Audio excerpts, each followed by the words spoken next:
Good morning everyone, you are watching lovely English classes. आप देख रहे हैं लवली इंग्लिश क्लासेस। मैं संतोष कुमार। आज हम लोग पढ़ रहे हैं यूज ऑफ डू और डज के प्रयोग के बारे में पढ़ते हैं। जहां पे जोरदार शब्द का प्रयोग किया जाता है वहां पे डू डज का प्रयोग हम लोग कैसे करेंगे इनके बारे में पढ़ते हैं। देखिए, जोरदार शब्द के लिए डू डज का प्रयोग किया जाता है। किसी भी कार्य पर व्यापक रूप से बहुत जोर दिया जाता है तो वहां पे हम लोग डू डज का प्रयोग करते हैं। सब्जेक्ट के बाद करते हैं डू डज का प्रयोग। देखिए, इसका इंट्रो वाक्य के अंत में ही तो है, ही तो हूं, ही तो हो इत्यादि लगे रहते हैं। यहां पे देखिए रूल्स होता है सब्जेक्ट डू या डज प्लस वर्ब का पहला रूप ऑब्जेक्ट। यहां पे है वह पढ़ता ही तो है। देखिए जोड़ दिया जा रहा है, सीधे बोलेंगे वह पढ़ता है और वह पढ़ता तो ही है, यानी वाक पे जोर दिया जा रहा है। अगर इस तरह से अगर वाक पे जोर दिया जाएगा तो हम लोग क्या बनाएंगे, यहाँ पे देखिए क्या बना है, ही डज रीड। यहाँ पे हमने लिखा है ही सी इट के साथ डज लगेगा, वर्ब का पहला रूप, तो क्या लगाएंगे, ही डज रीड। वह पढ़ता ही तो है, मैं लिखता ही तो हूं।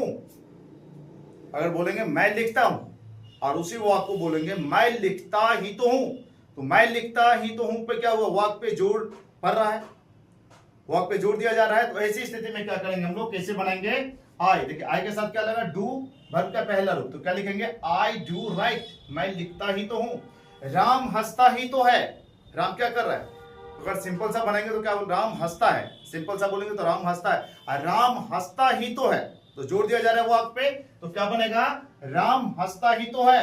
इस स्थिति में देखिए वन नेम के साथ लगेगा डज वर्ब का पहला रूप, तो क्या हुआ, राम डज लाफ, राम हंसता ही तो है। अब देखिए आई के साथ क्या लगा, आई डू प्लस वर्ब का पहला रूप, वी डू वर्ब का पहला रूप, यू डू वर्ब का पहला रूप, यू डू वर्ब का पहला रूप, ही सीट के साथ डज वर्ब का पहला रूप, दे के साथ डू वर्ब का पहला रूप, वन नेम यानी एक नाम के साथ डज वर्ब का पहला रूप, टू नेम यानी दो नाम के साथ डू वर्ब का पहला रूप।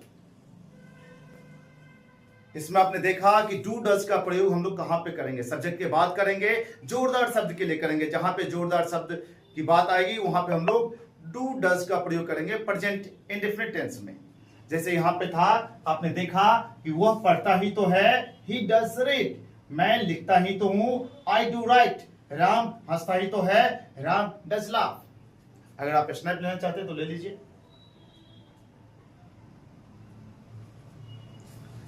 आप देख रहे थे लवली इंग्लिश क्लास, मैं संतोष कुमार। ये स्थान पड़ता है खुटोना।